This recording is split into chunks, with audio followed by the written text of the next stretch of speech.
Welcome on Easy Learning. Now I am going to explain the next part of the chapter. I passed the daily test. Would be the last part of this chapter. So before covering these 3 paragraphs, I am going to explain some words which are very important for these paragraphs. तो जो पहला words है वो है आपका milestone. ये एक noun है, एन इवेंट और achievement that marks an important stage in a process. कोई ऐसा इवेंट या अचीवमेंट जो कि प्रोसेस के बिल्कुल इम्पॉर्टेंट स्टेज में हो, बिल्कुल मतलब ख़त्म होने वाली प्रोसेस हो या बिल्कुल इम्पॉर्टेंट स्टेज में हो. स्ट्राइडेंट है, एडजेक्टिव है. अनप्लेजेंट, रॉकस या हार्श, मतलब जो अच्छा ना लगे. चाइल्ड है, ये वर्ब है. To speak in an angry way, rebuke, किसी को एंग्री वे में बोलना या रिब्यूक करना. इसके बाद डिबट, ये नॉन है. The first time a player or a performer appears in public, मतलब पब्लिक में कोई भी पेयर या परफॉर्मर पहली बार जब दिखाई पड़ता है उसको डिवर्ट कहा जाता है. डिवर्ट भी कहते हैं वैसे. लीज, ये नाउन है.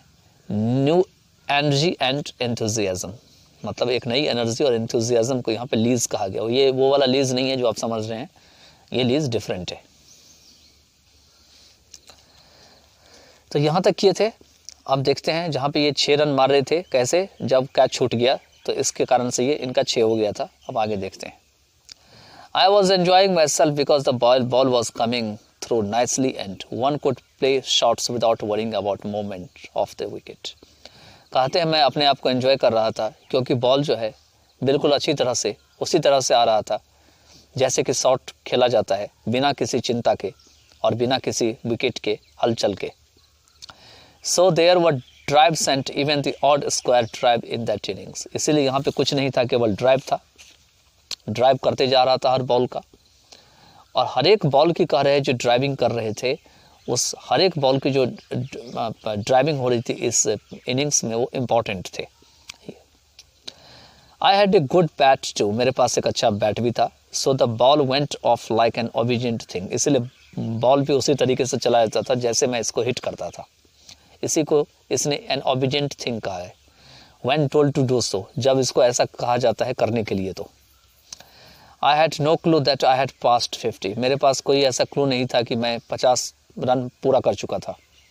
Because there were seemingly no applause, क्योंकि ऐसा मालूम पड़ रहा था कि कहीं कोई ताली नहीं बजा रहा है. I found out later that I had got it with A shot for a boundary, लेकिन बाद में मुझे पता चला कि जब मैंने बाउंड्री लगाया था तो उसके बाद मुझे यह रन मिला था. And so the applause had mingled, और उसके बाद अप्लॉज जो है वो सामने दिखाई पड़ा. I don't look at the score board or the clock when I am batting. कहते हैं जब भी मैं बैटिंग कर रहा होता हूँ तो ना तो मैं स्कोर बोर्ड को देखता हूँ और ना ही घड़ी देखता. इट सरप्राइजेस मेनी पीपल, यह बहुत लोगों को सरप्राइज कर देती है. But that's the absolute truth, लेकिन बाकी में यह पूर्णतया सत्य है. इट इज़ नॉट सुपरस्टिशन, ये कोई अंधविश्वास नहीं है. But because I feel under less tension, बल्कि मैं कम टेंशन अपने आप को फील करता हूँ ऐसा करने में.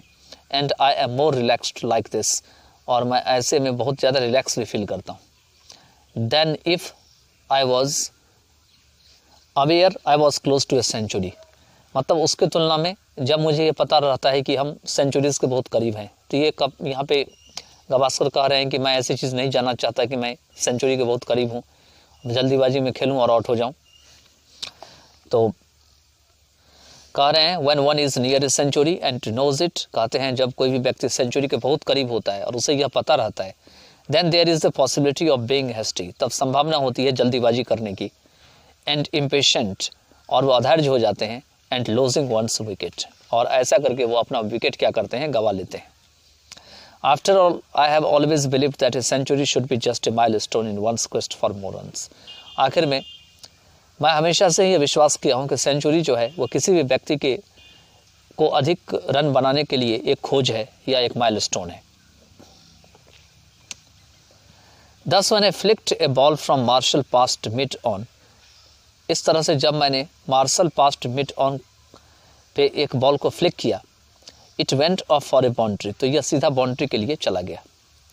आई was surprised when Dilip Vengsarkar stop it in the middle and set, और मुझे बहुत ही आश्चर्य हुआ जब दिलीप बेंगेस्कर बीच में रुक गए और उन्होंने कहा वेल प्लेड, कि बहुत अच्छा खेले आप. and thrust his hand out, और उसने अपना हाथ को उठा के ताली बजाया.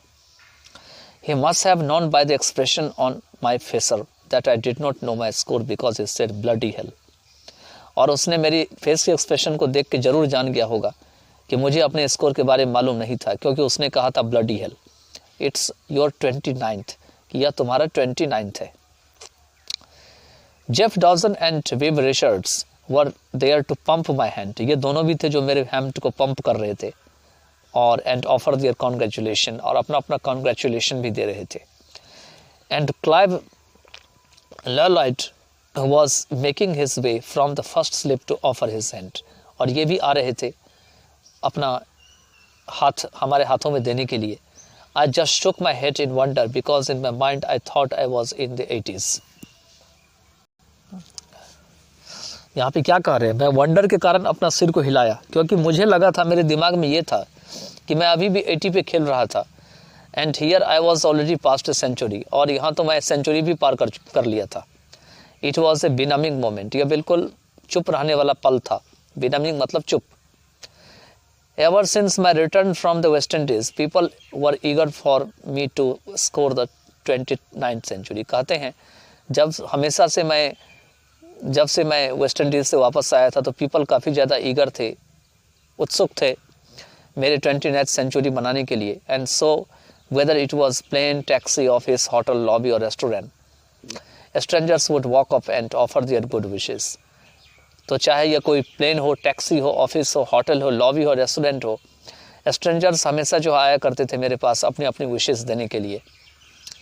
टू स्कोर दैट 100, मतलब कि हम ये 29th 100 कब बनाए, सेंचुरी कब बनाए, इसके लिए. Much as I appreciated their sentiment, और मैंने उनके सेंटिमेंट को भी काफ़ी ज़्यादा प्रशंसा किया. The cry, "We want your 29th" was becoming a little strident to the ears. और ये एक ऐसा बात बन गया कि हमारे कान में हमेशा जो है थोड़ा बहुत गूंजता रहता था.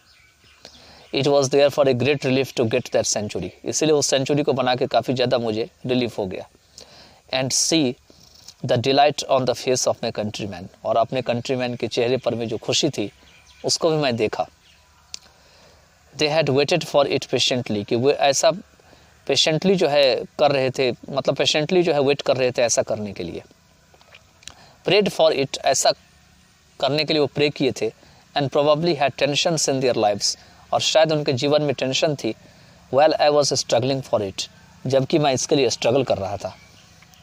There is simply no way I can express my gratitude to the Indian cricket lovers for the way they have supported, encouraged and at times chatted me during my career.